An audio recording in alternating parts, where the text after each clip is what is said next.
Hi అందరికీ.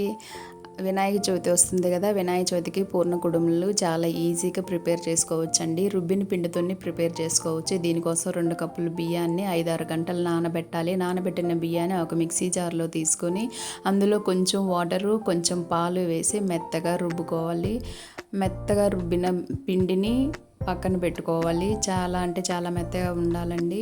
ఇప్పుడు ఒక చిన్న మిక్సీ జార్లో కొబ్బరి పలుకులు, 2 ఇలాచీ వేసి కొంచెం బరకగా చేసి పక్కన పెట్టుకోవాలి.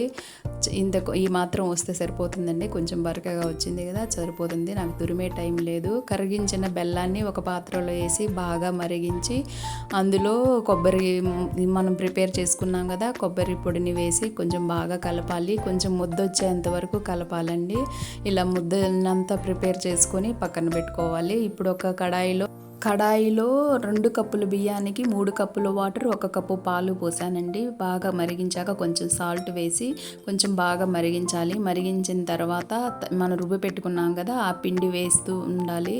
వేసి కలుపుతూ వేయాలి. కానీ నేను ఒక్కటే కాబట్టి అలా వేసాను అనమాట. ఇప్పుడు అసలు ప్రాసెస్ స్టార్ట్ అవుతుందండి. చాలా కలపాలి, ఓపికగా కలపాలి. స్టవ్ దగ్గర నుంచి కొంచెం కూడా అటు ఇటు వెళ్ళొద్దు, ఎందుకంటే ఉండలు కట్టేస్తుంది. అలా ఉండలు లేకుండా కలుపుతూనే ఉండాలి. బాగా దగ్గరకు వచ్చేవరకు. సాల్ట్ సరిపోలేదండి, కొంచెం వేసాను. సాల్ట్ మీకు సరిపడా వేసుకోండి.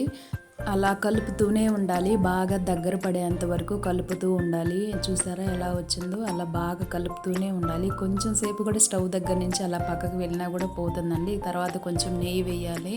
నెయ్యి వేసి మరొకసారి బాగా కలిపి బాగా చెయ్యికి అంటలేదు అంటే ప్రిపేర్ అయిపోయిందని అర్థము. దీన్ని ఒక పాత్రలోకి తీసుకొని ఇప్పుడు పూర్ణాన్ని ప్రిపేర్ చేయాలి. పూర్ణం చూసారా, చాలా చాలా అంటే పిండి చాలా మృదువుగా వస్తుందండి ఇలా తడి పిండితో చేస్తే.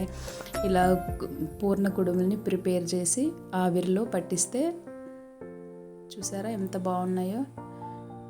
ఇలా ఒక్కొక్కటిగా ప్రిపేర్ చేసుకొని అన్ని మిగతా పిండితో మొత్తం పూర్ణాలు ప్రిపేర్ చేసుకొని పక్కన పెట్టుకోవాలి.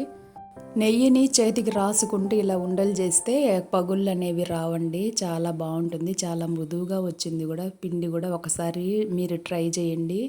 పూర్ణ కుడుములు చాలా అంటే చాలా మృదువుగా వస్తాయి. మీకు నచ్చిన షేప్లో చేసుకోవచ్చు. నేనైతే ఉండ్రాలు చేశానమాట. పూర్ణ కుడుములకి ఉండ్రాలు చేశాను. నేను ముందుగా హీట్ చేసి పెట్టుకున్న ఇడ్లీ పాత్రలో కుడుములన్నీ పెట్టి మూత పెట్టాను.